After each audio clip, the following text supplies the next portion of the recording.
এই হলো মহব্বত। এই মহব্বতে এই ইমানে কাজ হবে না। এই ইমানে বলেন কাজ হবে না। কোন ইমানে কাজ হবে? রাসূলের প্রতি ইমানের অর্থ কি? এর অর্থ হচ্ছে নবী করিম সাল্লাল্লাহু আলাইহি সাল্লাম আমাদের রাসূল, আমাদের নেতা। আমাদের রাসূল আমাদের নেতা, আমরা তার উম্মত, তার অনুসারী। অনুসারীর কাজ কি? নেতার পূর্ণাঙ্গ অনুসরণ করণ। রাসূলুল্লাহর আনুগত্য করতে হবে, এটা কে বলেছেন?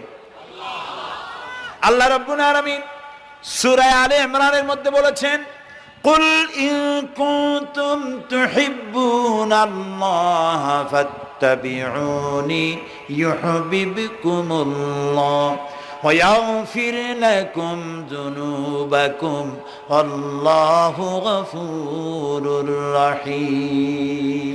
হে নবী, আপনি বলুন, তোমরা যদি আল্লাহকে ভালোবাসো তাহলে তোমার কাজ হচ্ছে, তোমরা যদি আল্লাহকে ভালোবাসো তাহলে তোমরা